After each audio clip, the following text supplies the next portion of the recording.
Alrighty. I think we are live. Wow. Okay, that latency is definitely much lower than it used to be. Welcome back to Tailosive Tech live on YouTube, ladies and gentlemen. Hope you're having a fantastic Monday. It's the last Monday of February, so we're almost done with the second month of the second stage of 2020s. There's a lot of twos going on in this month, but I wanted to talk a bit about Mark Gurman's report in his Power On newsletter. Actually got a video about it, different subject, but let's focus on the Apple Watch Series 8 for now, because certainly there was a lot of talk surrounding the Series 7 launch, mostly because it was nothing like what we were expecting. We can't really figure out exactly what Apple was planning, but there's definitely a lot of people that think the Series 7 was this last-minute, last-ditch switch to a different design that's more traditional because they couldn't get the squared off design to work, and all these people saying actually it was the Series 8.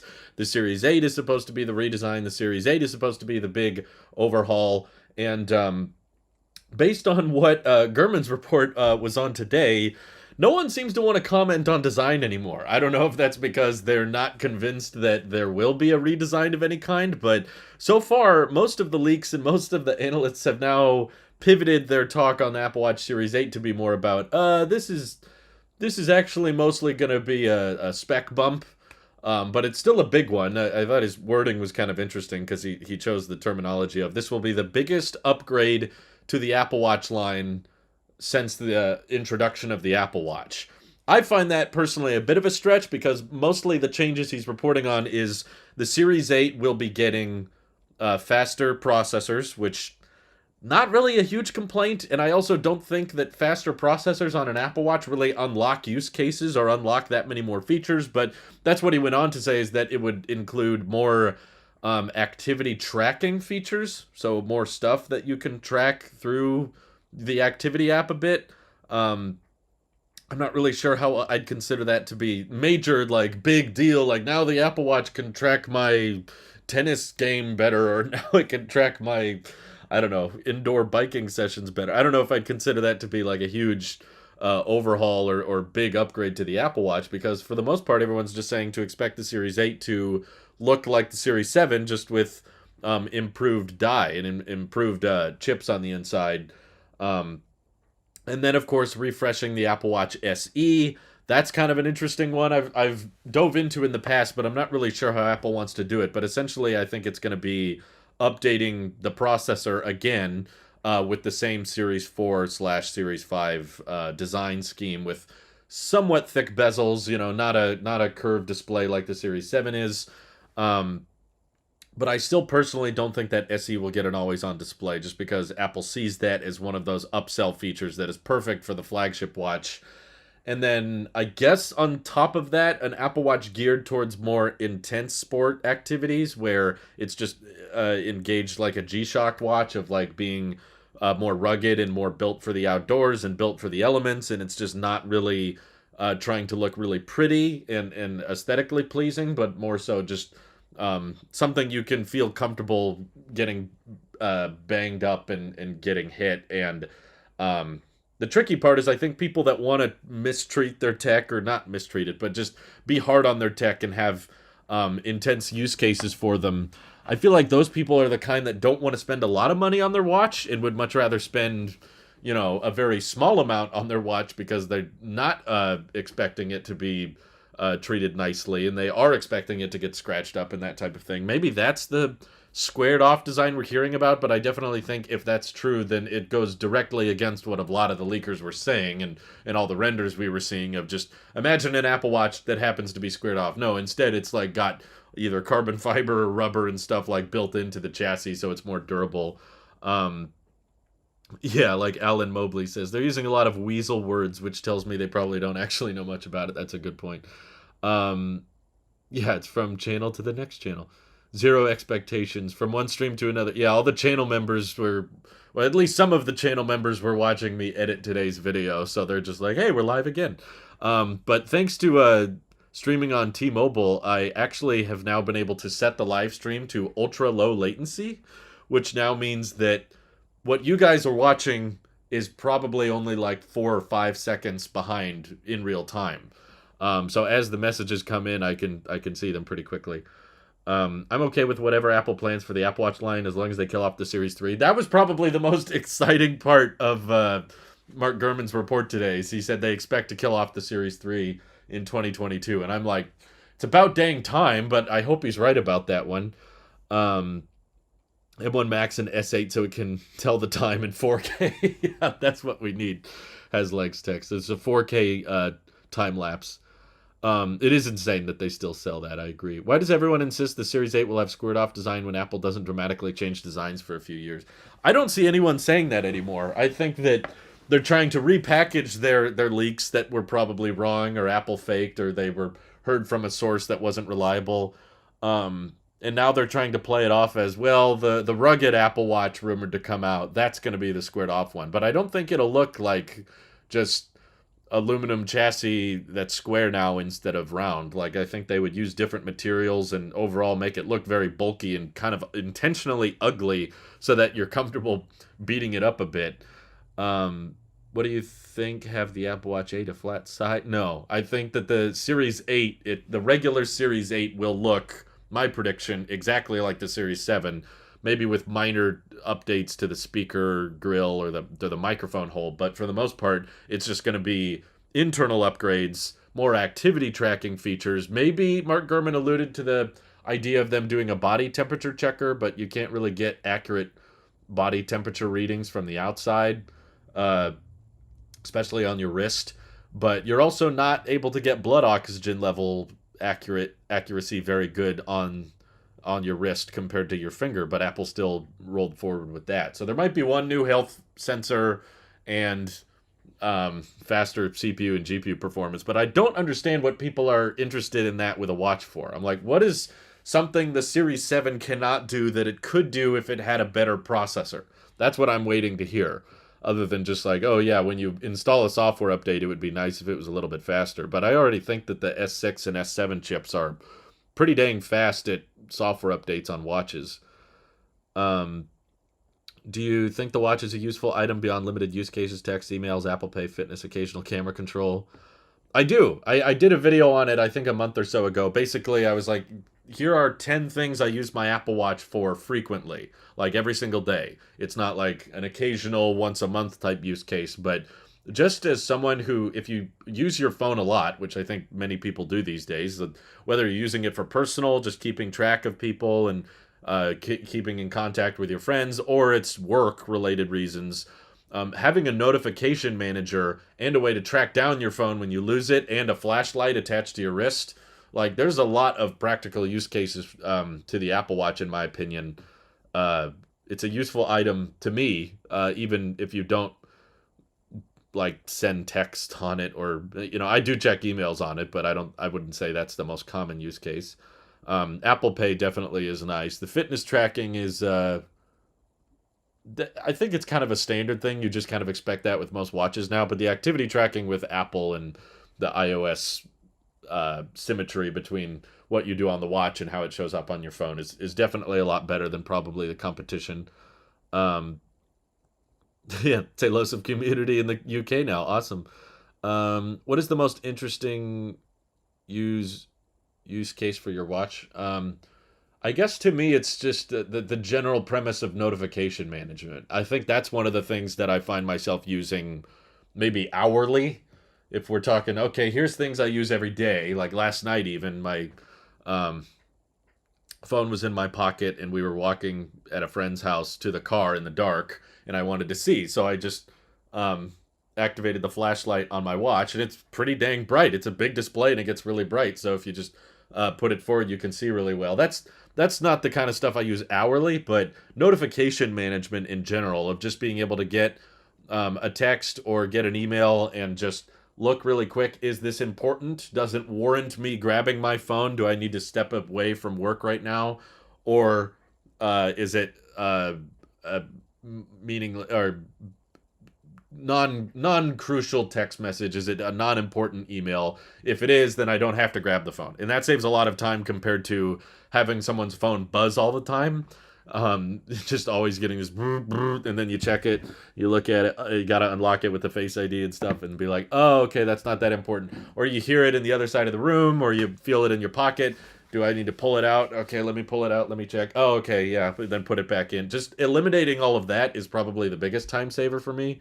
Um, Also, because we use our phones so much, the Apple Watch is kind of like the most perfect peak smartphone accessory in the regard of you can ping it if you misplace your phone. That I pretty much use all the time, every day. It's like, oh, where did I leave that thing? Is it in the kitchen? Is it in the living room? Is it in my office? Like, where did I put it? So I'll just ping the phone from the watch, and you know exactly where you left it.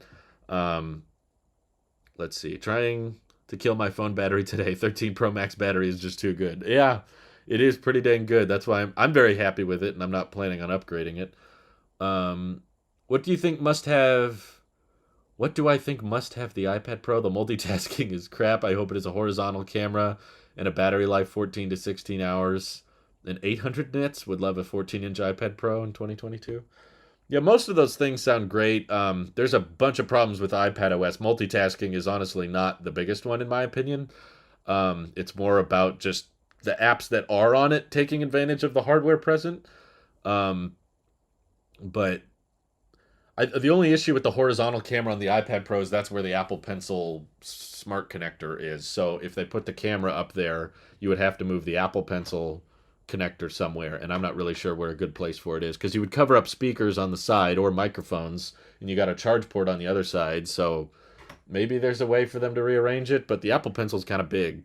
So let's see. Maybe the Series 6 and 7 will end their software support at the same time because they have the same processor. It's not technically the same processor. It is a repackaged one, but they are branded separately. But I would imagine, yes, because the cores themselves are the same, they probably would stop getting support at the same time. But the fact that they're still updating the Series 3 tells me that the Series 6 and 7 are not getting updated anytime soon. Do you use it in silent mode or with the chimes? Also, do you always use on display? No. As you can tell, I think the always on display is kind of pointless because the raise to wake responsiveness has always been really, really good for me. When I want it to turn on, it turns on. When I want it off, it turns off. And you get noticeably better battery life if you turn off the always on display.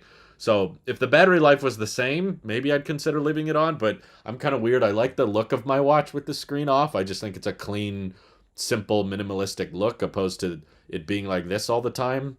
Basically, always on display means draining battery when you're intentionally not using the watch. Some people have run into use cases, and I've heard people tell me that the raise to wake thing isn't as reliable for them, so they like having always on display. But I turned it off the moment I got the Series 7, and I never ran into a situation where I was like, come on, the screen should be on. It's not on. It's like, if I want it on, it's on.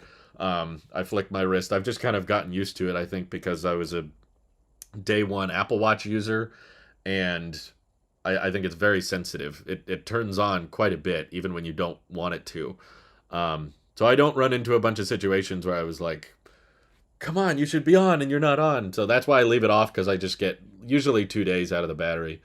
How's the T-Mobile Wi-Fi? Think you're going to stick with Starlink? No, at this point, T-Mobile's been very, very good. We are streaming on T-Mobile today, and we're streaming at like 10 times the bit rate we streamed on Starlink.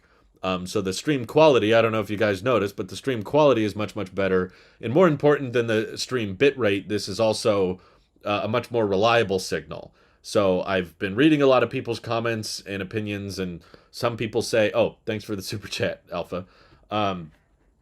I've been reading a lot of people's reviews of T-Mobile. Some of them say it works great with no problems after months of use, and others say that it slows way down after like a honeymoon period. So T-Mobile ropes you in for a couple months with good speeds, and then after a while they start throttling you and slowing you down. So I'm a little bit nervous about that aspect because I know I'm a heavy data user, and they claim the data is unlimited, but I don't know if I believe them. Especially if they see someone like me using terabytes of data a month, they might throttle me. The question is, when I'm throttled, is the connection still stable? Because I can deal with throttled speeds. The nice part is that T-Mobile is half the price of Starlink. Hey, there's Chris Norton. Thanks for joining. But anyway, Alpha says, which is worse, iPod Touch or Series 3? $200 each. I'm going to say iPod Touch just because there's so much more affordable ways to buy something that's better. there's probably cheaper ways to buy the Series 3 on Amazon or Best Buy or something, but they're not going to be better.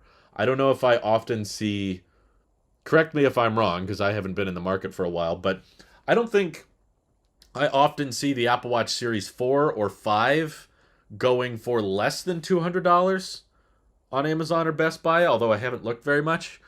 Whereas the difference with the iPod Touch is I have found better hardware, objectively better hardware, with biometrics, with Taptic engines, with better displays, better battery lives, for much cheaper than what the iPod Touch is going for. So it's objectively better and cheaper. That's why I'd say it serves less of a purpose. Apple Watch Series 3, as much as I hate on it, there are people that get by with it, and there are people that are fine with it, and they don't care about the big bezels, and they don't care about the slow chip. And $199 from Apple, I mean, it is the cheapest way to get a watch, I guess, but I just don't think the compromises are worth it, personally. Yeah, for Scott, Race to Wake never worked for him. It's weird.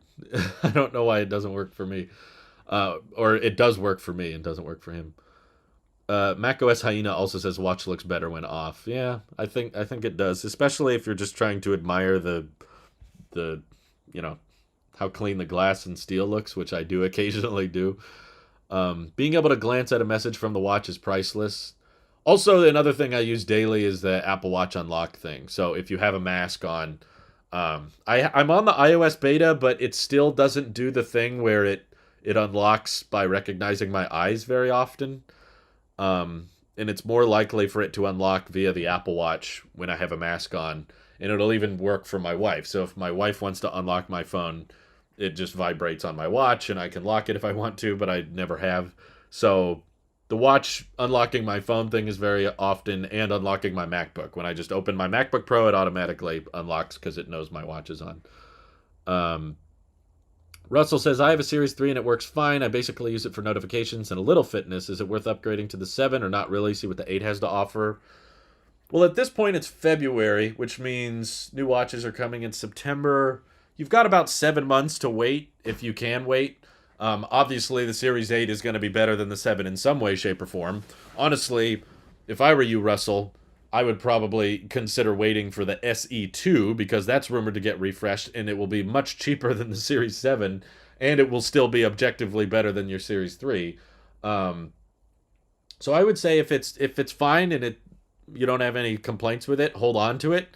There's not going to be, if you're fine with the way your Series 3 is today, that means you don't care about big fat bezels or slow chips very much, which means that the Series 7 is kind of nice. Obviously, I think it looks a lot better than the 3 does, but I'm the kind of person that could not get by with the 3. I was frustrated, and I did not like the screen and the responsiveness and the bezels.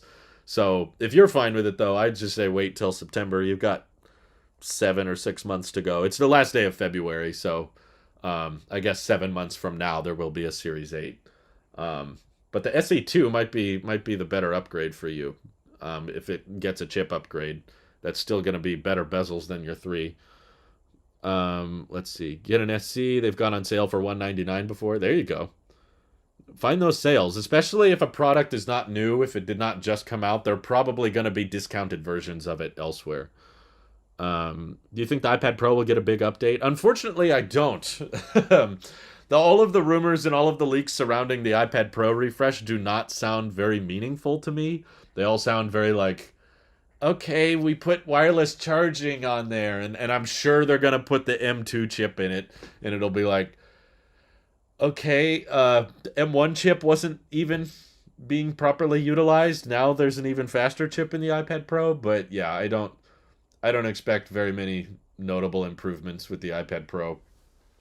But I've kind of given up hope, I was really expecting iPadOS to be the big upgrade and the big star of the show last year, and that didn't happen. So I don't know why it would happen this year. It seems like what prevented Apple from taking better use of the iPad hardware was their fundamental belief of how an iPad should be, which is just basic blown up iOS with simple interactions, and nothing can be very complicated, and you can't do very professional stuff on it. We just barely at the last minute got ProRes support, but the only reason they gave ProRes support to the iPad wasn't so that video editors like me could actually edit with Apple's own video codec. The only reason they added it was because the iPhone got ProRes support. So they were like, well, if the iPhone gets it, I guess the iPad should get it too. It wasn't because they actually wanted the iPad to become more practical and, giving it actual external monitor support or giving it Final Cut or giving it external microphone and webcam settings. I know they have an external mic mode, but it's terrible. There's no configurations. It barely works. Also, the file management system is very limited. You can't transfer files after a certain size, and they don't really let you drag it and drop it as easily as you can on a Mac. So there's just a bunch of missing things that I think could have easily been added, and they chose not to because they see the iPad as it has to be this general purpose media consumption device, and they don't want to make it more professional. When do you think that the iPhone SE2 will stop getting software updates? Probably a long time. It has the A13 chip, so I would expect when did that come out? The A13 came out in 2019, so we've had it for almost 3 years. Probably another 4. I want to say another 4 or 5 years from today, you'll probably keep getting software updates. Can the iPad Pro even record in ProRes? It can't, but it definitely should be able to, in my opinion, because I'm pretty sure the only thing that enabled ProRes on the iPhone was the A15 chip getting fast enough to write data that quickly. And you can put a 2 terabyte SSD in an iPad and an M1 chip, which is definitely faster than the A15, but they still don't offer it, maybe because the cameras aren't high enough resolution. So Series 5 starts to get slow when I open apps, but updates and daily use is still great. The only issue is the battery. Well, that's going to be an issue across all Apple Watches, and I don't actually think that everyone asks for battery improvements on the Apple Watch every year. I don't think there's a clear, definitive way of improving it, because there are other smartwatches, yes, that have week-long batteries or 2-week-long battery lives, but anyone who uses those watches will quickly understand why. They're incredibly down-throttled, and they're incredibly low frame rate, and they're not very responsive, so you have to compromise a ton on the speed of the silicon on the inside of the watch, and you have to make it really choppy and really not as smooth as we're used to having watchOS, how quickly you can switch between apps and how responsive the display is and how quickly it does everything and how quickly software updates come. If you want those graphics and you want it to be at that frame rate and that responsive, you need a CPU and GPU that actually consume a bit more power. Apple makes some of the most power efficient chips in the world, and they're still tapped out with the size of the battery capacity in the watch. It's not like they can just magically make the battery bigger without compromising on some other aspect. And so far, the Apple Watch has been the best-selling watch, period, for years. So I think that that's proof that, okay, you don't have to have great battery life to be a good-selling watch. Obviously, no one's ever going to complain about better battery life. If you can have a better battery, people will take it. But I don't think it's as simple as people make it out to be. They should just be just make the battery bigger. It's like a very limited amount of space you're working with here. Don't worry, it has LiDAR. Yeah, of course. The iPad Pro has LiDAR, so it's a Pro device. Marngel says, even after adding ProRes support in iOS, there are still some video files that I can't download and view in the iOS Files app. It's one of the few reasons why I have a Mac, despite being a casual user. I know it, and it's not one big feature. That's what I keep trying to remind people. It's not like if you just add Finder, or if you just add external webcam support, or if you just add external monitor support. It's not one thing that the iPad is missing. It's like a million tiny things, like what Marngel is talking about. There's still occasionally those zip files or those occasional video file formats that the Finder doesn't know how to interact with.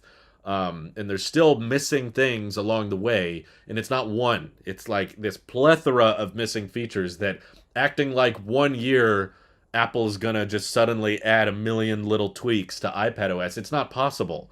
They're never gonna do that, because every single year iPadOS is just a slightly refined version of iOS on a bigger screen.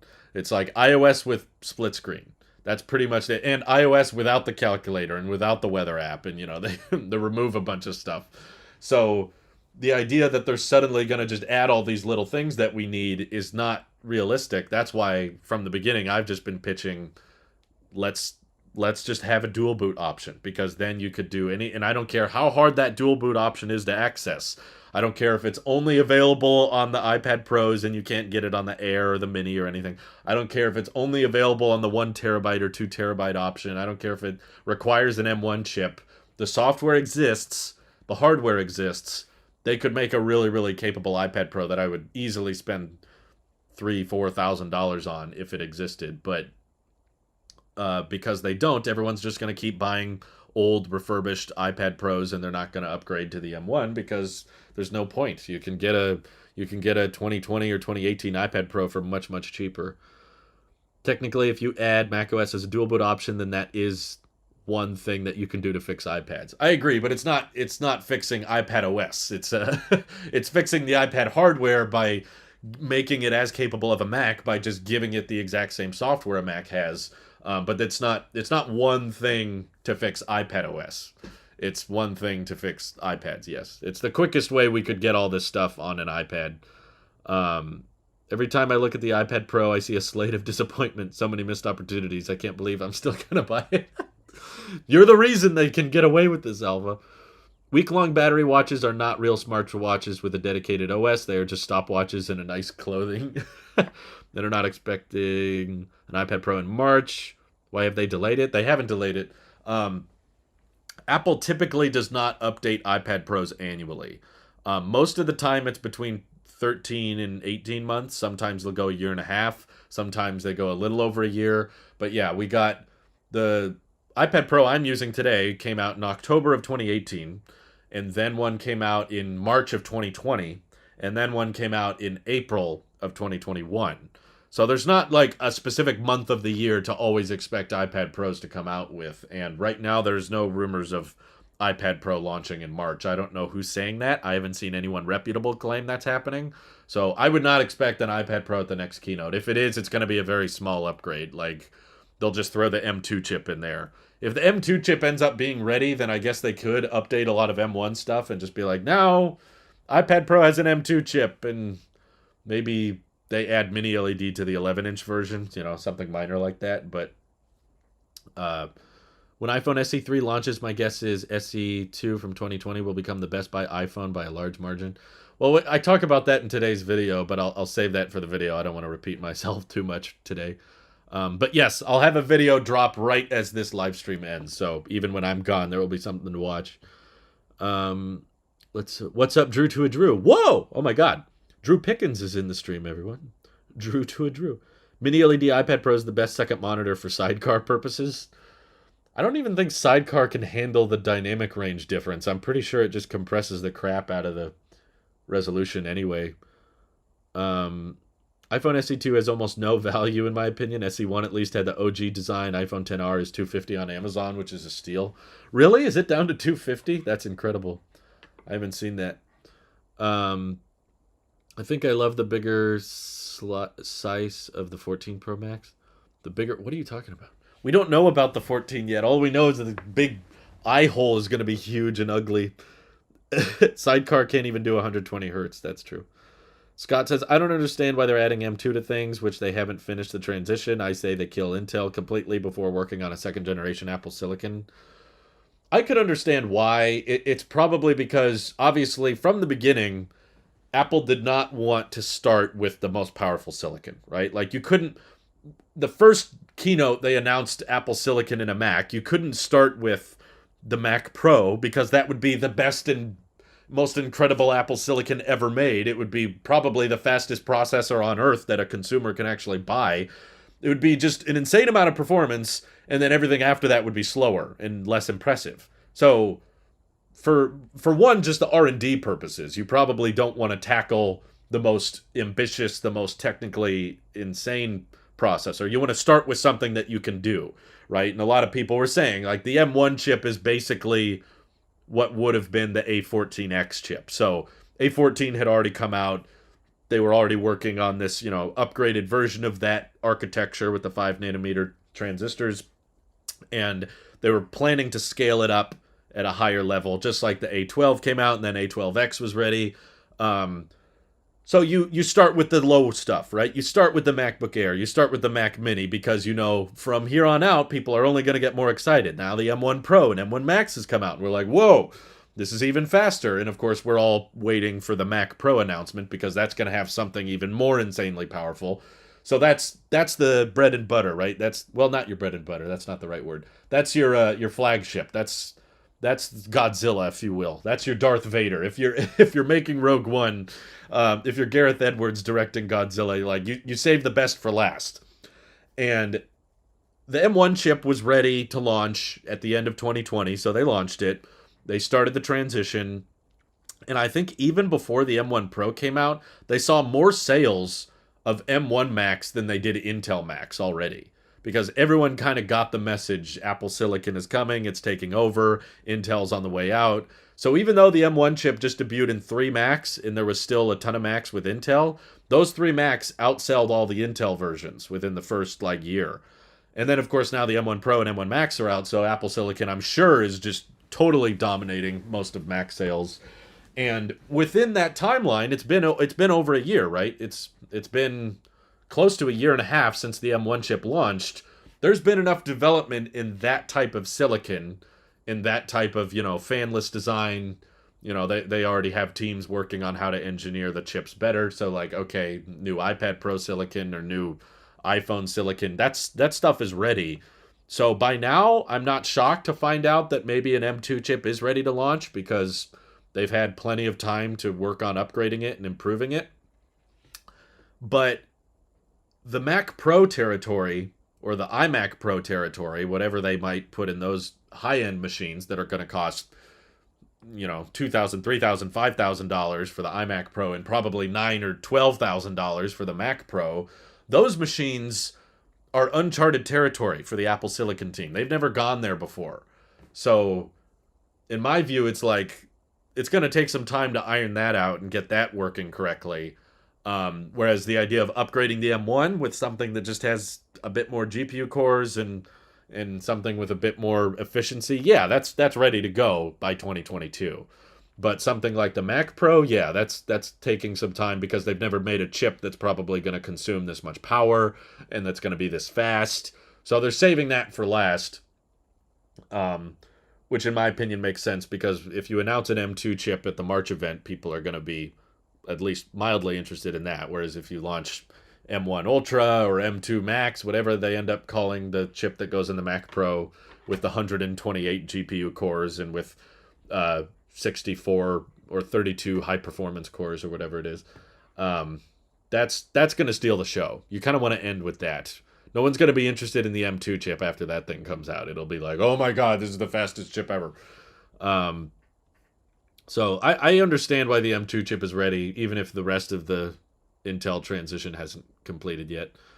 Don't you think Apple is too scared of the competition? Regarding the iPads, Apple is to bring a big update so that the iPad multitasking is like the Stab 8 Ultra.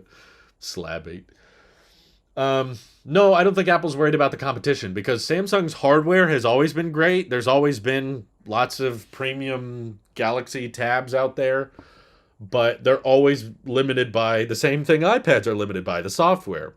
I'm sorry, I watched MKBHD's Tab S8 Ultra review. That hardware is impressive, but it's suffering from the exact same problem the iPad is, which is software. The software, I don't care if it runs Samsung DeX. Android has always been clunky on tablets, and that doesn't change anything. Just looking at his B-roll footage in that review, Twitter is so blown out, it's so not optimized at all, and I'm sure that's what the majority of Android apps are like on that thing. They're just blown up phone versions. Even iPad OS, which I have problems with, takes much better use of that screen, and apps are far more likely to be optimized for the iPad than they are a Galaxy Tab. And that's because most people buying tablets don't buy Android ones. They mostly buy the $300 iPad or the iPad Air. Those are what sell good. Even Android users will buy iPads because they admit that's the better tablet. And yeah, it's cool that it runs Samsung DeX, but Samsung DeX is basically Chromebook level of functionality, which is what an iPad can do anyway with iPad OS. It's like, yeah, you can browse the web, you can check your calendar, you can check messages. So it's like Galaxy Tab is not a threat to the iPad because they're both tablets are suffering from the software issue. I would have been interested if there was a way, I don't know, maybe there is, but if they had a flagship or mainstream way for you to switch to maybe Windows on the Galaxy Tab Ultra, whatever it is. But I don't think I don't think there's an easy way to do it. There's probably some backdoor way of doing it, and also I'm not a big fan of Windows. But basically, I think if you could put advanced silicon or Intel 12th gen and stuff in a tablet that was like, okay, it kind of runs Android, but it also can run Windows and that kind of stuff, then it would be more interesting. But just doing Android and Samsung DeX, it's not really a power couple. All you're really saving with Samsung DeX is the clunky Play Store app optimization on the big screen. Wish there was a 14-inch iPad Pro. Scrap that, make it a 16-inch iPad Pro. I'm all in favor of having a bigger screen, but I would still admit it's not really that useful if iPadOS is still going to be the way iPadOS is now. If they're fundamentally not willing to make iPadOS more Mac-like, you don't need to make the displays bigger, in my opinion. Like 13 inch is still plenty big, and I don't even think that's the best seller. Most people buy the 11-inch iPad Pro. Samsung does offer a tablet with Windows. Yeah, but it's kind of a weird... It's more of a laptop type thing. This is random, but have you ever seen any of my videos? I'm sorry, Drew, I have not. I wish I had. Apple isn't following the Tesla approach, starting up top and trickling down. They went lowest first and trickle up. Genius. It's kind of different when you're developing vehicles, but yeah, it's silicon-wise, you want to start with your lower performing because those are going to be at higher volume and then work your way up to the top, especially because Apple's never developed a chip exclusively for desktops. That's what I think the fundamental different thing about the Mac OS, the Mac Pro refresh is that the M1 chip, okay, yeah, they threw it in a Mac Mini, but it was kind of an afterthought. You know, we saw that in the teardowns. Open up an M1 Mac Mini, it's like, okay, they put like no thought into this. And they threw it in the 24-inch iMac, but that was because it was mostly an iPad on a stick type design. They just made it an ugly iPad on a stick. But it's like a thin chassis, and they were bragging about how thin it was. It wasn't really like fully unlocked desktop. It was just like, we can make an iMac that's even thinner now. But the M1 chip is mostly trying to be power efficient so that it can have great battery life in a MacBook Air or a MacBook Pro. Or an iPad Pro, and they made it really efficient so that they could put it in devices that don't even have fans in them. Thank you, Divot, for your support of the channel. Appreciate that. I think you've become a supporter several times. He probably just likes his animation showing up, but I don't mind. Show off the animation. $2 a month. You become a member. You unlock behind-the-scenes stuff. So appreciate all our channel members. Thank you. M1 chip is going into devices with batteries mostly. There's a few exceptions, but M1 chip is trying to allow for better battery life and going into designs that don't have fans. However, the chip they put in the Mac Pro, that chip is not going in anything with a battery life. I'm guessing. Like, if the rumors are correct, which I think they are, Bloomberg is saying the Mac Pro chip is going to be like 32 high-performance cores with a 128-core GPU option. That thing is not going in a laptop. I'm sorry, or at least I hope not. The battery life would tank if it had that much power draw. So that power consumption is going to be a lot different than what their normal chips look like, where they're like, yeah, we'll put this in a couple desktops, but mostly in laptops. So because of that, I understand why they're doing it last. Let's see. Apple should install the M1 chip on my cat. It would be just as useful, pretty much. I think so. I saw your video on the iPod, and my thought is, even without a SIM card, you can still call 911, and most parents don't want that for their kids. I'm pretty sure there's a way to disable that. You can boot up iOS to be a kids mode thing. They have kid versions of Apple IDs that are heavily locked. So I don't think that's a reason to keep the iPod Touch around, just because there's no way to turn off the 911 feature on an iPhone. It's like, pretty sure there is. I haven't found it because I don't I'm not setting up an iPhone for a kid, but I don't think that's a good reason. 6 months of support. Okay, gotcha. Thanks, Divot. Let's see. If iPad is just going to be an entertainment device, I say rather than making screen larger, we make them better. Give me the best screens you can on the 11-inch, whether that's OLED, mini LED, or whatever. There has been like a lot of active development on them improving the 11 the iPad displays. Like behind the scenes, we've heard of them trying to get OLED on iPad Pros, but it's just not ready yet. And I think the Galaxy Tab S8 Ultra, whatever it's called, whatever that Galaxy Tab is proof that it's not ready, because they have 120 hertz OLED, but it's not LTPO, and it's peaked at like 300 nits or 380 nits, which is not very bright at all. The iPad Pro with mini LED is like twice as bright, and it's a dynamic refresh rate. It goes from 120 to 10, which helps with battery life a lot. So Samsung is a manufacturer of displays. They have the cream of the crop when it comes to supply chains and display panels to choose from. And this is what they're releasing. And it shows that OLED on big iPads is probably not ready yet, because Samsung is going to have the best of the best stuff available. They're gonna use it before Apple can get a hold of it. So the fact that they can only get OLED to 120 hertz at all times, and it does not dynamically change, and the brightness is set to 380 nits max, you kind of lose a lot of the benefits of OLED in the first place there. So doesn't really work outside at all. I mean, I already think iPad Pros are pretty dim outside. The Tab Ultra is like half the brightness, which is not good. Adith says, I saw a Series 7 in store today. The lack of bezels looks so good when you actually see it. It's gorgeous. I know. I'm probably a psychopath for saying this, but I will oftentimes just stare at my watch in the day because I love seeing the display just like bleed over the edges. It looks wonderful. Definitely the most pretty watch I've ever seen. I would take this over a Rolex, over a luxury watch any day, because I like having a display. It's useful. Much more useful than just the time. If all I needed was the time, I would just use my phone. I don't actually check the time very much. Usually when I'm looking at my watch, I'm checking if I have messages, because I have the messages widget in the middle. And there are certain message threads I'm a part of that I leave muted because there's people having conversations within them, whether it's family members or my friends, or arranging podcasts and stuff.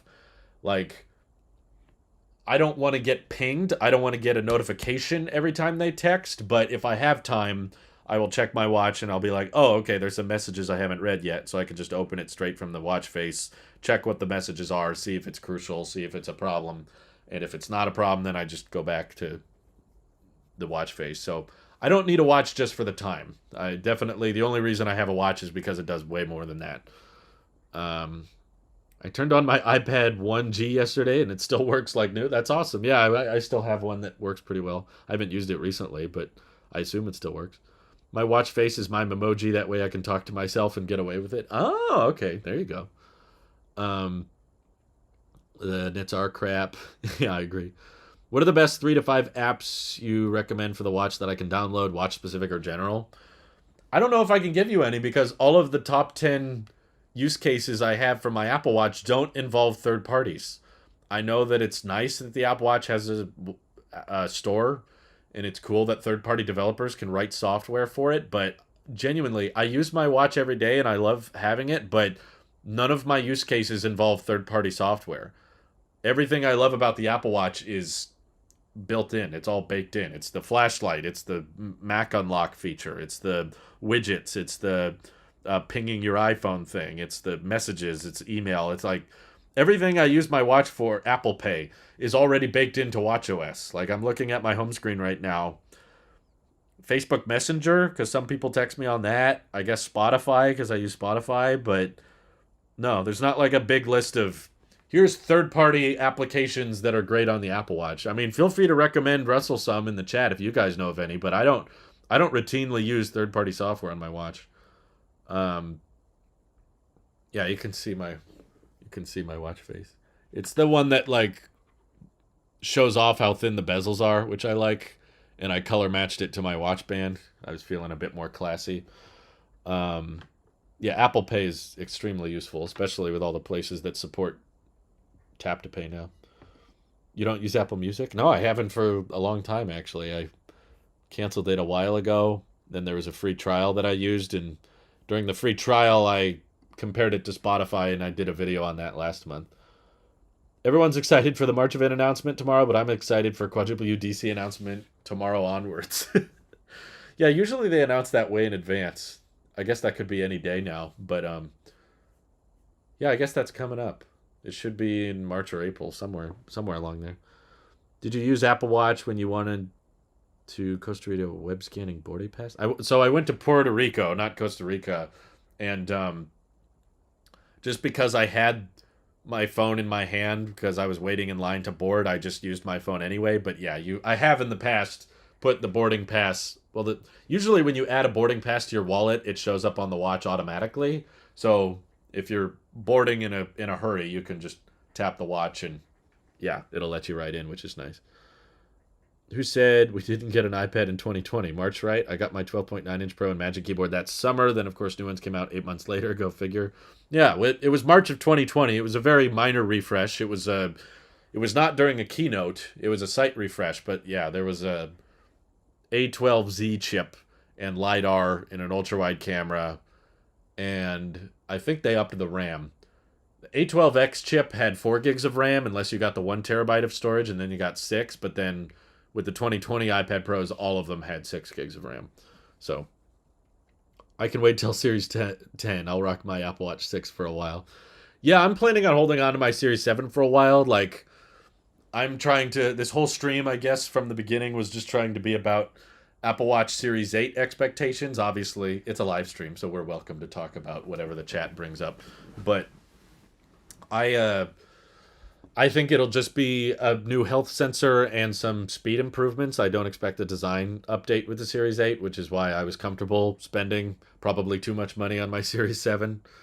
Apple Watch is the new iPod. You're right. I agree.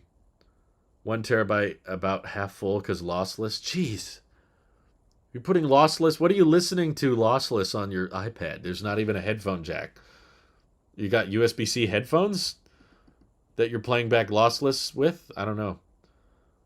So no flat edge like the leaks? The leaks right now have all gone quiet about the flat edge thing, which makes me think that they were wrong in the first place. Everyone was like, oh no, Apple couldn't get that design to work, so that's going to happen next year. And I'm like, I'm not even sure it's happening this year because no one's talking about the redesign anymore. Now everyone's just saying new chip. At least Gurman is not mentioning that the Series 8 will be a redesign. He's mentioning that they're working on a more rugged, durable version of the watch, but that's it. Not maybe the rugged, durable version is squared off, but I don't think it'll look anything like the leaks were suggesting.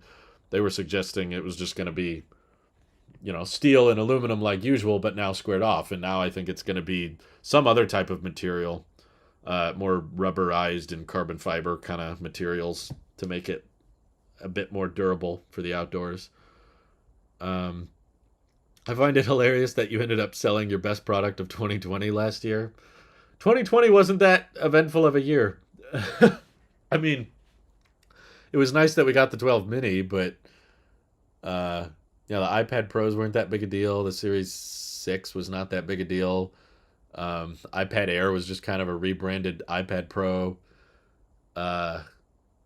It was nice that they announced the transition to Apple Silicon, but the M1 chip was just going in designs that we'd already seen before. It was just, oh yeah, it's the MacBook Air. Oh yeah, it's the Mac Mini. If you could choose M1 chip, that's more of a spec than it is a product. But yeah, M1 was probably the most influential part of 2020. Let's see. Are you upgrading to pill and whole iPhone 14 Pro? Nope. I'm a man of my word. Last year I mentioned that this is my last iPhone for a while. This phone is fantastic. The battery life is great. The display is wonderful. I don't mind the notch at all. The notch is not a problem in my opinion. If anything, it's a selling point because it means that the top of the phone can stay minimal and clean. If they got rid of the notch, they're going to put your carrier name back up there, and I don't need the battery percentage because the battery's so good. I'm not really thinking about what's the percentage in any given moment. If I really care, I'll just go to Control Center and check it. But for the most part, I don't need that to be an always on stat, and I don't need more widgets up there. it's just been a fantastic device. So I don't plan on upgrading this year at all. I'll review it. I'll buy the phone and talk about it for the channel, but I'll sell it or return it. I'll find a use for it. It's not going to be my daily driver. Super chat from Viraj says, "Wouldn't it make sense for Apple to rebrand the iPod as a hi-fi player with a DAC, music focused, charge premium, push Apple Music lossless, etc.?" If they really cared about it, probably. I mean, it's still kind of weird because you'd probably be better off just buying an iPhone at that point. Because if you upgraded the internals like that, it would probably not cost $199. The battery life would still suck. Uh, I guess there's two ways of going about that. But thank you for the super chat.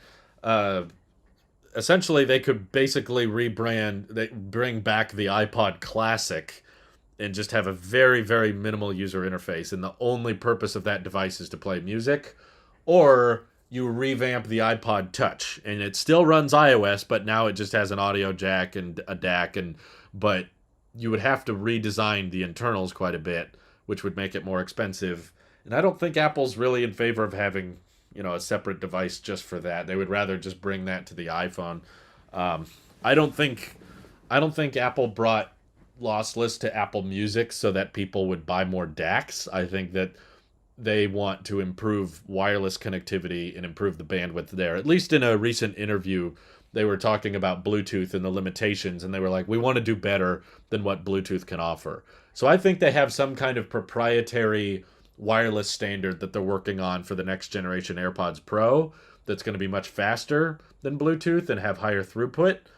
So they like the lossless audio stuff, and they'll brag about that with Apple Music, but I don't think that means that they need to relaunch a headphone jack equipped device.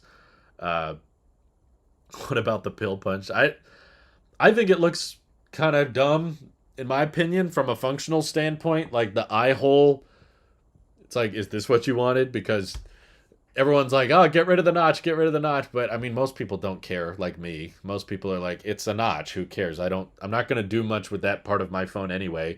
But once you start doing hole punch cutouts, then it has to intentionally be moved further downward, meaning that in order to get pixels behind the cameras, you have to move the camera cutouts lower, which cuts in more to your content, which means that once this eye hole thing comes out, it's probably going to start eating into a lot of your videos, especially YouTubers that shoot at the 2:1 aspect ratio. It'll cut into all that, and it'll just be more obnoxious because it cuts in further than the notch did. So I would rather those cameras go up as far as they can to the edge of the device so that it doesn't cut in as much. And I just don't think it's worth the time. It's definitely not enough to get me to upgrade. I'm not going to buy another iPhone just because the cutout is a little bit different. Even if it was notchless, even if this year they figured out a way to put the cameras beneath the display, I would not upgrade for that. I don't know anyone who still carries an MP3 player or iPod or anything. We've all moved on to our smartphones. I think that's the way Apple sees it as well. It would be interesting for Apple to make, an enthusiast product of kind of like Sony still making a Walkman. It's like, oh, here's our iPod Classic, and it's got a terabyte of storage, and it plays really lossless audio, and it'd be fun, but I don't think Apple sees a point to it. A hole sounds too similar to another type. Yeah, I know. That's why I find the name funny. I agree. 16:9 is the way to go. I don't care about the notch, but I would love to have battery percentage back. Battery percentage could have been added back with the 13 series. They intentionally got rid of it because they don't want you. They have some philosophical issue with battery percentage. They never allowed that on the iPod, or at least they made it much harder on the iPod. And when you open up a Mac, by default, it doesn't show it. They have plenty of room in the Mac menu bar to leave battery percentage on, but they intentionally leave it off by default because they don't want you thinking about percentages and stuff. The Apple likes their clean, minimalistic approaches. So you could easily shrink or redesign the widgets on this to bring back the battery percentage, and they didn't. So that's why I'm telling people, don't expect that just because they go with a hole punch camera, that means the battery percentage is coming back. It probably won't. Don't count on it. Is there absolutely nothing that could persuade you to upgrade to the 14 Pro Max, even your grandest wishes? I did a video on this. Ooh, interesting. I'm seeing some bandwidth throttling. I wonder why. T-Mobile? Are you okay? Wonder if a speed test was just going down. I haven't had that happen yet. A skip. I'm not on Starlink, by the way. That was on T-Mobile. And the bitrate has been reduced. I wonder what changed. I wonder if my wife did something. Everyone panic. I did cut out. Oh my god, T-Mobile. You had your first problem. Luckily, it wasn't for very long, and the bitrate is still pretty high, but yeah, that's interesting. I've not had that happen. In all my testing, I've probably streamed for like 5 hours now on T-Mobile, and I haven't had that happen yet. Um, T-Mobile reality check. Yeah. You had some weird audio issues earlier, very small. That was a bit more severe. I'm T-Mobiling. Luckily, OBS has this feature where the bitrate dynamically changes with the internet. So the fact that the internet connection went down meant the bitrate went down a little bit. So, weird. T-maybe. If it happens again, I'll have to wonder what's going down. How come the iPod is still being manufactured? I know, I just did a video on that. I don't get it. Anyway, Jim Jam was asking me what would make me upgrade to the iPhone 14. I did a video called My Dream iPhone Scenario. But essentially there's things I would like the iPhone to have, but they're not things that I would pay for. Like, it would be nice for the iPhone to have USB-C. I think that's the right decision, but I charge via MagSafe, so I would not use that. And maybe if Apple AR glasses come out, let me be clear, not a headset, but actual glasses that you can wear with you in public and have AR holograms everywhere you go. If that happened, I would, and it required you to buy an iPhone 14, then I would probably upgrade just because I would want to review the glasses. I would not upgrade for the headset. The headset sounds like a living room demo type thing. It's like, oh, wow, you can wear this around the office and stuff and have virtual meetings. It's like, I don't care about that. I don't need that. But the glasses is something I could actually see myself using. If it's like you actually can see through it, you can wear it when you're out and about. Not some VR goggles type stuff, but just a regular pair of glasses. If they're like, in order for these glasses to work, you need to have an iPhone 14, then I would upgrade, but I don't think that's going to happen. I don't think the glasses are ready. I don't even think the headset is being released. So I would love for them to come up with something that would convince me that an upgrade is worth it. But honestly, I was perfectly happy with my iPhone 12 mini. The only reason I upgraded from the 12 mini was because I'm a diehard fan of 120 hertz. I notice it immensely every time I used my iPad Pro and went back to the 12 mini. I noticed the 60 hertz, and I wanted 120 hertz on everything. And thanks for the super chat. But I wanted like 120 hertz across all my devices. And as soon as there was a way to get that on a phone, I was going to get that on an iPhone. I was going to get that iPhone. So, and of course, if I have to get a Pro iPhone, I want to get the biggest one possible. So that's why I got the 13 Pro Max. But if there was no 120 hertz on the iPhone 13 line, I was not going to upgrade anyway, because the cameras are fantastic. I always thought the camera on the 12 was great. I didn't really upgrade for the 13 because of the camera. It's cool, but I consider it like supplemental upgrades. It's like, oh, it's nice to have, but I would not upgrade for that reason alone. So I am waiting. I've been asking people, like, what do you think? What feature do you think the iPhone 14 will have that will be like an incentive to me? Because the eye hole isn't enough. That's, if anything, worse than the notch. And I don't know, cinematic mode is kind of underwhelming for me. I would rather just film with the normal 4K at 60. And I don't. Battery life is great, so I don't care if the battery life gets better. Camera improve. The camera's already fantastic. Again, like I said, I would not have upgraded to the 13 just for the camera features. Um, if there was no 120 hertz, I would not have upgraded. Uh, so if you can think of a feature, if you can think of something the iPhone 14 will have that is worth it, then let me know. But I have not found it yet. Zach Jewett says, hope T-Mobile is working better for you. I just switched to it about a month ago, and I've been getting more than double the speeds I got from Spectrum. It felt really good to cancel with them.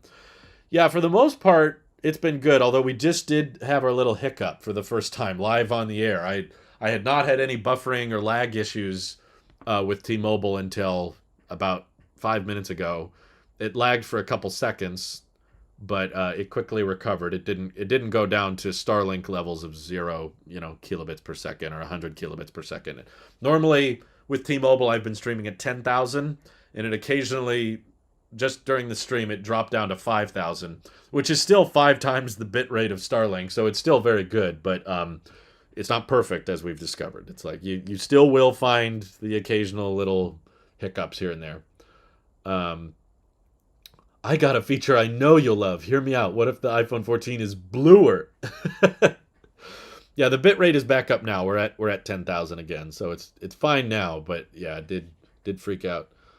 Apple will probably skip the USB-C and just go wireless to avoid the EU forcing them to, since it's a standard. I believe the EU standard would not qualify if the phone was portless. I believe that the argument that the EU was arguing about was you need a USB-C port on the device itself. It's not like the EU law was that you can't use Lightning. The law was that there's too many standards that these smartphones are trying to adopt to, and we need one standard that everyone can agree on. And if Apple ditched Lightning in favor of MagSafe, that wouldn't really abide by the law. The only thing that would abide the law is if it had Type-C on it. So a flush camera, again, I would give them so much money. I don't believe that's going to happen because Apple has shown very little interest ever in reducing the size of the camera bump. They've only increased it year over year. It's only gotten bigger. So I don't believe that report, but even if that report ends up being true, it's not a reason for me to upgrade. It's like, okay, that's nice. Yeah, I would appreciate it if there was no camera bump, but just so my phone doesn't wobble when it's sitting at a desk. I mean, I normally don't use it when it's laying flat on a desk. Most of the time I'm using my phone, I'm holding it. So sure, it would be nice if there was no camera bump, but I'm not going to spend, $1,200 just so that there's no camera bump. I'd just get a case and eliminate the wobble anyway. But what if there's an iPad Mini Pro? I would honestly be more interested in switching to an iPad Mini that had all of my iPhone features. Like, if I could pair my Apple Watch with my iPad Mini, and if I can put my Mint Mobile phone number and do SMS texting off of an iPad Mini and just do everything my iPhone could, I would rather have that because it would be Type-C and the display would be huge and stuff. I'm still trying to figure out what to do with these useless holes in the side of my laptop. Just don't do anything. You could just do nothing. What is your wish list for AirPods Pro 2? So it's kind of interesting to find out about bitrate improvements and the lossless playback that Apple's talking about. So that's kind of neat, but what's at the top of my list for AirPods Pro 2 is battery life improvements. I don't know if they can make it much better, but so far AirPods Pro have the worst battery life of all AirPods. Like, AirPods 2 last longer and AirPods 3 last longer. Granted, they don't have noise cancellation, but still, it's like 4.5 hours, and once you own AirPods Pro for several years, the battery health deteriorates and the cycle life gets worse. So your battery life starts at 4.5 hours and gets lower over time. If I'm spending that kind of money on headphones and I know that AirPods inherently can't last very long because of how small the batteries are, I want to get the best possible battery life on day one. I don't know how they can do it. Maybe the chips can be more efficient, or maybe the stems could be a little bit longer or something, but they made the battery life better in AirPods 3, and I hope there's a way they can do it with Pros, but there's always been patents and people talking about health sensors coming to the AirPods Pro, but it's never happened. They've been talking about it since 2017. I've been hearing heart rate monitor or activity tracking through the AirPods, and it's never happened. So I have a hard time believing those reports, but uh, battery life's at the top of my list. Also, there's talk that AirPods Pro 2 are going to have like a speaker on the outside of the case, so a little speaker grill on the bottom, and you can ping it like an AirTag if you lose them. The case itself will actually emit a chime, and it has like a little wrist strap attachment if you want to attach your AirPods Pro to a wrist strap for some reason, because you're going to use it like a Nintendo Wii remote. I don't, I don't get it, but battery life's the highest on my list. I would definitely be less interested if the battery life stays the same. My AirPods Pro are getting a bit old. They're still working for the most part, but they're coming up on 3 years now. So if there's anything I upgrade in my Apple ecosystem, it would probably be these this year. But if the battery life stays the same, I'm going to be far less interested. Whatever happened to this rumor where the iPhone was going to connect to low Earth orbit satellites outside of terrestrial coverage? I would upgrade for that. It's still something actively being developed, I think, by Qualcomm. They're developing smartphone modems that are designed for those emergency use cases, but I guess it just wasn't. It was talked about for the iPhone 13, but I guess it wasn't ready yet. And the technology is probably still in development. Maybe it'll make its way into the iPhone 14, but I don't think it's the type of thing you would use that often because it's not going to be high data. It's not going to be like you can watch YouTube videos or stream music, or probably you can't even have a audio call with someone. It would basically be good for very small text messages, very light, help me, I'm at this location, send. And then it would take a while and then it would finally send. So if you were in an emergency situation, like you were stranded in the middle of the ocean or got lost in the middle of the woods with no way out and you needed to contact someone, it would send very, very low amounts of data. It would not be like a Starlink connection. They don't have the antenna to do that on a phone. Would Apple modems get you to upgrade? I don't know what Apple modems are supposed to help me for. I mean, it's cool that they localize the supply chains a little bit and they start developing more and more of the internal hardware. That's great, but what does it result in for the end consumer? Apple's not making their own carrier, so I guess Apple modems would be more efficient and have better battery life. Well, guess what? The battery life on this thing is an absolute tank. I can easily get 2 days of use out of this battery. So if Apple modems allow for even better battery life, it's like cool, but I don't need to upgrade for that. The battery's fine. Let's see, an Apple Watch for your ankle. Ankle Watch Pro, there you go. Did you budge on getting the AirPods Max after last week's podcast, or are you still soul set on the Pros 2? I'm not soul set on the Pros 2. I just think it feels weird spending $400 on a pair of headphones that are over a year old and you're buying them renewed. The thing is, in my day-to-day life, I really wouldn't use AirPods Max very often. The only times I find myself using AirPods Pro a lot is when I'm mowing the lawn, which I'm not sure if AirPods Max would be as good for because they're bigger and I'm going to sweat when I'm outside, so I don't know if I want to wear those when I'm exercising and stuff. Or when I'm traveling on a plane. And we have taken a lot of flights this year, and after every one of those flights, I've been like, man, this would have been way better if I had AirPods Max, but now we've kind of gotten all of our flights out of the way, and we don't think we're going to be taking any flights anytime soon. So it's like, do I want to spend $400 on a pair of headphones that I'll use a couple times a year? And I still don't like the charging method, and I still don't like the case, so, yeah. Apple could put more effort into AirPods Max. That would be nice if they actually put Type-C on them or something. Let's see. If the new iPhone SE comes out this month and they really drop the 2021 down to $199, that's going to cannibalize the new one. This is exactly what the next video is on, so stay tuned. I share all my thoughts, and yes, Pat's tech. They're very similar to you. I don't think it's going to happen, personally. I think USB-C would be the closest thing to get you to upgrade because the sooner I can get rid of those lightning cables, I will hate lightning. It's so easy to break and so finicky. That would be probably the most tempting, but again, I've acknowledged that possibility, but keep in mind, there's no analysts, no leakers right now are saying iPhone 14 is going to have Type-C. That's always brought up when people say, well, Drew, what if it has this? But everyone's saying, Quo's saying they're going to keep Lightning, and Gurman is saying they're probably going to keep Lightning. If anything, they'll probably go portless, before they'd go USB-C. That's what everyone's saying. So it's not likely to happen. But even if it did, again, I'm only going to charge via MagSafe. So it would be nice, but unless they, yeah, even if they offered something like, now you can plug in your iPhone via Thunderbolt directly to your Mac and use the external camera, it's like, that's kind of cool, but I don't think I would use it more than just my typical Blackmagic camera. So what about Lightning 2, just as fast as USB-C? No, we are on Lightning 2.0. They had Lightning 3.0 back in 2017. They came up with a new version of Lightning for the iPad Pros that was the speed of USB 3. Not as fast as Thunderbolt, but it was faster.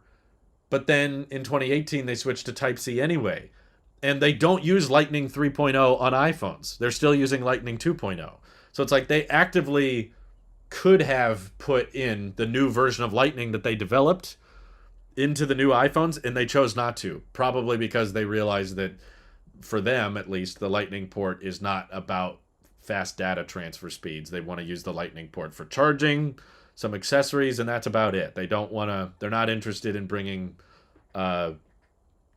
more use cases where you can transfer high data through the port. Otherwise, there is a version of Lightning they've already made that could make this port much, much faster, especially if you're recording ProRes video and you want to import it.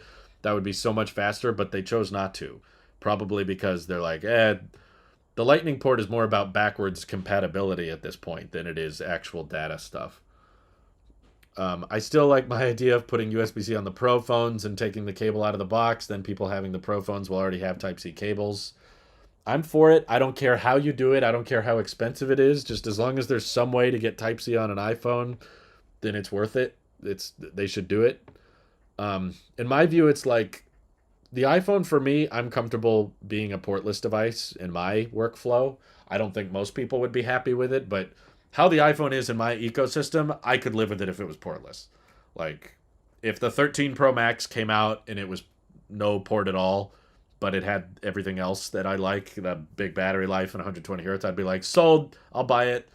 Okay, I just got to use MagSafe for everything, whatever. But that's going to tick off a ton of people, and they would probably please them most by adopting USB-C because that's already a widely supported cable. It would not be as complicated as switching everyone from 30-pin to Lightning, because when that happened, there was no Lightning cables. Lightning was a brand new thing. Now we've had USB-C for years. Apple's shipping USB-C with all their MacBooks, except the new ones with MagSafe, but they still have USB-C ports, and the 24-inch iMac has USB-C ports, and they're shipping... almost all iPads have Type-C now. So they're, other than the budget iPad, there's plenty of Android phones all have USB-C. So if someone was switching from Android to iOS, they could use their old cable. There's just so much Type-C in the world that it would not be that hard to switch over. Yeah, I would definitely, switching portless would definitely cause more e-waste, that's for sure. So it doesn't really support Apple's argument of preventing e-waste. I think you knew what I was trying to say. Next iPhone data speeds to rival Thunderbolt, but Lightning instead. It doesn't really fix the problem. Fundamentally, the complaint is that people have to carry around two cables, or they have to have two different chargers for everything, whereas they want just one charger for everything. That's the main argument for USB-C. It's not like the main argument with Lightning is that you can't do faster data transfer speeds. But my point is, we have evidence that Apple doesn't care about improving transfer speeds on the port on the iPhone, because they developed a Lightning 3.0 standard and then abandoned it and never used it again. It's like, why not? Why not keep using that? Probably because they think the future is portless and wireless everything. So it's kind of ridiculous for us to assume the iPhone 14 is getting USB-C. I just pretend the Lightning port doesn't exist. MagSafe is used for iPhones and AirPods for me. Yeah, I'm in the same boat. I pretend the Lightning port is not there. You think we'll get new MacBooks in those fancy schmancy nice colors like they did with the iMac before we get Mac Mini in different colors? I'm sure it's nothing major for some. I don't think it makes sense to offer multiple Mac Mini colors. It just kind of complicates your manufacturing line, and you typically get a bunch of people ordering one color and nobody ordering a different color. So then you've got too many of one and not enough of the other. So there's very little incentive for them to offer multiple colors. They've done silver and space gray, but it's never been an option at checkout. It's always been this Intel one is space gray, and this M1 version is silver. It's more than just the color they're specifying. Thank you for the super chat, Alpha. He says Apple is confusing. Lightning here, but not there. I agree. It would be much easier if they just streamlined Thunderbolt on everything. One cable to rule them all, aka a multi-tip cable. Problem solved. Always be prepared. No, the solution is Type C. I'm gonna die on that hill. Just Type C everything. My wish for AirPods Pro 2 is to make them more reliable. I'm sick of sending my headphones to Apple. Yeah, that would be good. I don't know how they can advertise that as a feature, but that's just something we'll find out about once they launch them. I'm still mad I ordered my M1 Pro in space gray instead of silver. Yeah, me too. I went to Apple Fifth Avenue in New York City and I looked at the silver MacBook Pro and I was like, wish I would have got that one, but it would have been more expensive to cancel my order because of that Apple Card 6% cash back bug. For those who forgot, there was a bug where if you ordered the MacBook Pro on launch day and with the Apple Card, they gave you 6% cash back instead of 3. So I got like $300 in cash back on this MacBook Pro. And it was a bug. They didn't intend for it to be 6%, but they honored it for people who saw it. And if I wanted to cancel my order and switch to silver, for one, it would have taken longer. The MacBook Pro was already back ordered. But if I would have switched to silver, I wouldn't have gotten the 6% cash back. It would have just been 3%. So basically, I could have switched to silver for $150. But I was like, nah, I think I'd rather just have $150 and I'll live with silver. I'm still I should have ordered it. I should have ordered it at silver. I was so upset that I didn't. But let's see here. I gotta get going. We've got some more videos to work on, but don't fret. The video is done processing, so I'm gonna go ahead and publish why Apple won't do a $199 iPhone. So the stream is over, but there's more videos for you guys to check out. Link in the chat if you want to watch it. And I appreciate the super chats. I appreciate everybody for tuning in, and I hope you have an excellent rest of your day. Hopefully we get invites tomorrow. Bye bye, all. Take care.